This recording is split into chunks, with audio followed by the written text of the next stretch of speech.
I'm Fallon Fitzpatrick, Master Celebrity Stylist and CEO and founder of the New You School. And today we're going to talk about anger. It's actually one of my favorite topics, even though it makes some people uncomfortable. So a lot of people think anger is bad, and sometimes they think it makes them a bad person if they feel anger. The problem with that is when we repress our anger because we don't like it, we repress it and then it builds and builds and builds and builds and builds, and eventually we explode. And when we explode, it's uncontrollable usually. So what I like to do is work with anger and have my clients work with anger. So for example, when I was young, I was 15, I was extremely angry because of my childhood with emotional abuse and neglect and physical abuse. I didn't know I was angry. I did drugs, I drank a lot to cope. I was a bad student, never went to school, I failed. When I moved in with my dad when I was 15, he used to bring me breakfast in bed, and I remember like in my sleep, waking up, grabbing it and throwing it at him.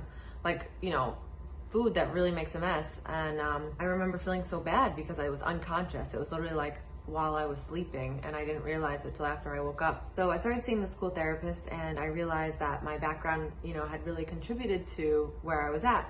Because before it was just normal to me and I didn't see it. So I went from doing drugs and failing to being on the honor roll and getting sober. And but I wanted to be a good person, and I wanted to be kind, and I wanted to make sure I didn't do anything like that again. So I repressed my anger.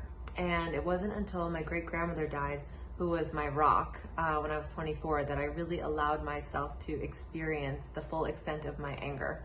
I remember putting a stuffed animal down on the bed and just punching it as hard as I could, and thinking about every reason I was angry. And I remember the muscles in my back just seizing up to where I couldn't even move for about a week. Like all the muscles just hurt.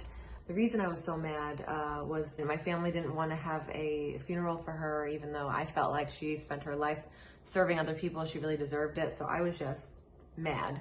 I remember writing really, really mean letters to everyone in the family, saying like the meanest stuff, and then again, like ripping it up, burning it, throwing the paper. So I just really allowed myself to experience the anger and accept it. Now, I didn't send any of that. I didn't tell any of that to those people. I didn't punch anyone else.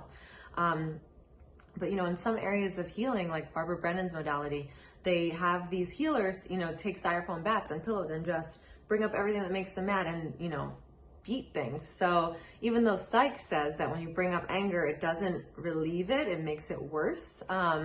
There's been studies that say that. I feel that we need to be okay with our anger and accept it in order to not explode and not take it out on other people. So now when I feel anger, I just say, got it, I'm angry. So the reason I say anger is beneficial is because when you get angry, it's usually because a boundary's been crossed. So basically what I do is I allow myself to feel the anger.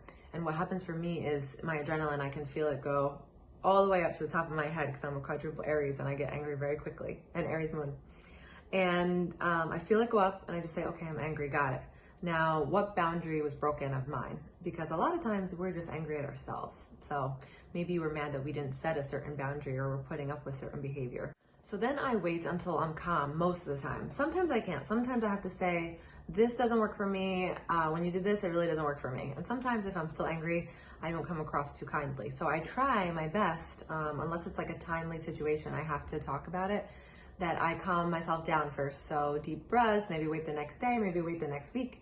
Ask the person if we could schedule a conversation so it doesn't come out of nowhere. And, you know, then I communicate my feelings and what was there for me when this happened, or how I felt when this happened. So I really hope this helps, and I'm going to do a boundary video next to lead into the next part. So thank you.